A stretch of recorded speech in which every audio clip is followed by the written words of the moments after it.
Hey everybody, welcome back to Video Game Esoteric Greetings series on the MiSTer FPGA DE10 Nano project, and I had so much footage of Burning Rangers and I love this game so much I wanted to do a one game testing video on the current core of Burning Rangers, because as far as I'm concerned this is definitely a Sega Saturn hidden gem. I'm sure all of you know of it. It shows up on pretty much every best Sega Saturn games of all time list, but I really don't think many people have actually played it, so tell me down below if you've ever played Burning Rangers from start to finish. I would be curious. And because the current core has such good performance in the game, such good visuals and such good effects, I just figured taking a look at this game for 10 minutes would be a fun time. Before you get too far involved though, do me a huge favor down below, hit like and subscribe and ring that notification bell, definitely helps us out. And if you feel so inclined to want to support the channel, we got a Patreon link down below as well. But I remember when I got Burning Rangers back in the day, I was in New York, I went to a KB Toys because we were on some sort of family trip. I saw it on sale for like $20 and I picked it up. Stupidly, I traded it in like 3 years later, probably for like $2 at my local game store, and I really wish I had that English copy because they are exceedingly expensive now, and I only have this game in a Japanese variant, which leads to the #1 reason why playing it on the MiSTer FPGA Core is awesome. You can just load up the English version if you don't have an ODE for your Sega Saturn, because this game is heavily dependent on voice narration.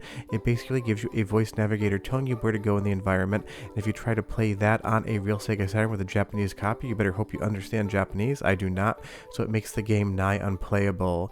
But if we take a look at the overall performance here on MiSTer, this just looks visually stunning. There's so many different graphical effects and little visual touches that VDP1 and VDP2 are performing with the hardware, and on the MiSTer FPGA Core it seems to be replicating it near 1-to-1. Last time we talked about this game, there was definitely some culling issues at the corners that weren't in the original game engine, and some of the polygons could just absolutely lose their minds and do the most random stuff. You will see that some of the polygons are going missing at the edges, but that pretty much does the exact same thing on real Sega Saturn hardware, because again, this was pushing the Saturn to its limits. This was a late stage game, and the developers used basically every trick they had learned developing on the Sega Saturn to put as much 3D on screen as possible. And honestly, in my opinion, I think this holds up extremely well and looks every bit as impressive as the most impressive PlayStation 1 game. And I love what they did with the effects here with the pseudo real-time lighting on the floor and the walls, and MiSTer FPGA and the current core are pulling them off so well. This gives the game atmosphere and vibe, and this game has atmosphere and vibe to spare, so all of those effects coming across on MiSTer in the current core sell that same sense of amazement that you would see on real hardware back in the 90s. And last time I think we took a look at this game, some of the flame effects were definitely either missing or a little bit corrupted. Now all of those effects look really nice here. You can basically see them down below when we fight the fire. But this is just such a fun game. Sure, it isn't as technically impressive on paper as something that would be on the PlayStation 1 with some of the transparency just being mesh and dithering, but otherwise, again, I just love the colors this game shows. I love the atmosphere, the music, everything about this just feels special, and that sensation of special is coming across so well on the current Sega Saturn Core, because we've been testing this game since the absolute beginning of core development, when it wouldn't run whatsoever, when it didn't have any textures, when it ran at like 3 frames per second, and now we're getting the full frame rate, all of the visual effects, all of the music, all of the sound effects, and all of the fun, all packaged up on MiSTer FPGA. And to say SRG320's work is impressive would definitely be an understatement, because I say this every time and people always comment down below, but the Sega Saturn was a very complicated and a little bit messy bit of architecture. With VDP1 and VDP2 and the dual CPUs, so much stuff have to talk to each other and work in conjunction properly for everything to be a one-to-one experience. So getting this all lined up and working in FPGA code is definitely no small feat, because you have 4 different chips all working at the same time, all communicating and sending data, and it all needs to work for the illusion to work here, where it just feels like you could be playing a real Sega Saturn. But this soundtrack, I love it. Listen, and I'll be right back.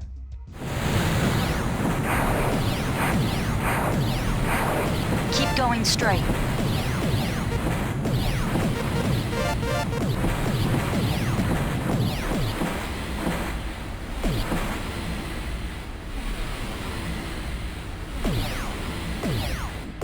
It's moving into the plant site.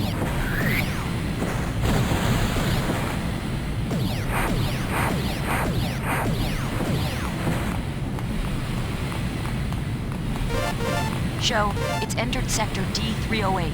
The central computer is located in the sector behind that.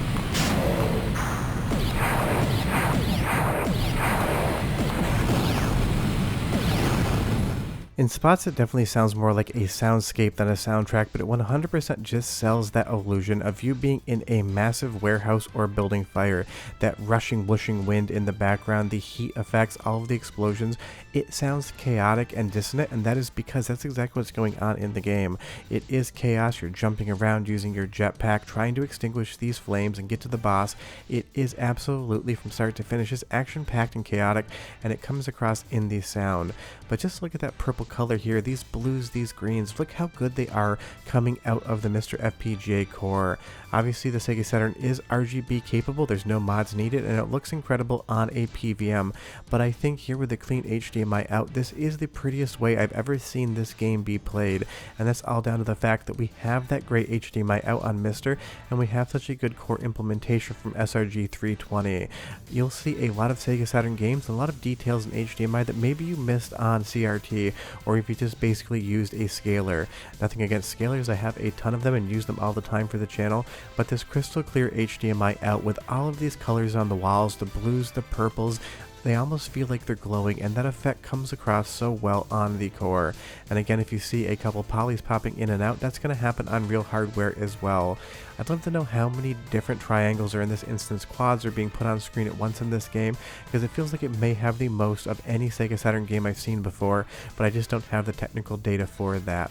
But as we move around the game, this is all just on MiSTer FPGA. You can sit down and play it and enjoy it like you're using real Sega Saturn hardware, and that's absolutely outstanding. I'm almost to the end of the game in my own spare time playthrough, because I do play games in the evening just to get a little bit of fun out of it, not just to make videos out of it. So this is definitely one you can sit down, play on the current core, see from start to finish, and have an absolutely outstanding time. And as we kind of inch closer here, just to come around the corner, a lot of what I love about this game is just the navigation system, and again, being able to play the English version on the core is great. But take a look at all of those flame effects. You can see the mesh transparency, that dithering, but it comes across so well in the game, and the core is replicating that one-to-one. And of course you also have the FMV intro, which is spectacular and plays perfect on the core. For the longest time, FMVs could be tricky, and maybe like 6 to 8 months ago it was still beat start like it owes you money to get past them so you wouldn't freeze the core. Now I have not seen an FMV video skip, stutter, or freeze anything in probably like 5 or 6 months, and that is fun. And I just love seeing this cutscene across HDMI, because it's probably the most detailed version of you're ever going to get. And this is the other reason why I love Burning Ranges and love talking about it on the MiSTer Core. This is just such a fun and special game. If you've never played it before, I can't recommend you check it out enough. But again, tell me down below, have you played it? When did you play it? Are you going to play it again now that you've seen it running on MiSTer FPGA and running as well as it does? It's always given me a little bit of a Police Knots vibe in the intro, as well as Team Innocent on the PCFX. That's a deep cut that you've probably never heard of. As we get closer to the boss battle here, again, the core is just replicating the Burning Ranges experience so well. These glowing, flickering lights, all of the different colors on the wall, all of the textures are coming across just so well. And again, like I said, 6 months ago, we barely even had textures on half of the game. That is how impressive this work is, and that's how quickly it moves. SRG 320 is giving us basically at least one core a week, sometimes more than one, and that's always fun to be able to talk about these and show them off to you. But tell me down below, if I'm going to do another one game test, which one would you like it to be? I do like doing these 10-minute videos on just one single game, so I can really kind of dig into the overall look, feel, and vibe of it, and you guys seem to enjoy them as well, so definitely drop me a comment down below and let me know what you want to see next. Although I will say trying to get up to the first boss can be a little bit of an exercise in frustration. You definitely have to learn the platforming in this game, but the good thing is on the core, you're not having any added latency whatsoever, so if you miss a jump, it's basically down to what you did and not down to what the game did. But in this instance, I feel like they could have opened up the roof a little bit more here to help get you through where you actually need to go. But the best part about doing these long-term testing videos is you can just watch footage run and see that it is just running. It's not like I'm just clipping out the best parts and hiding the little bit of work from you. You just get to see these things function and move around and know that it is doing exactly what it is. Although I don't think anyone would expect me that I was not telling you guys the truth. But let's actually get up to this boss and get the boss battle started as we jump around here trying to break the game. Let's pop into the boss.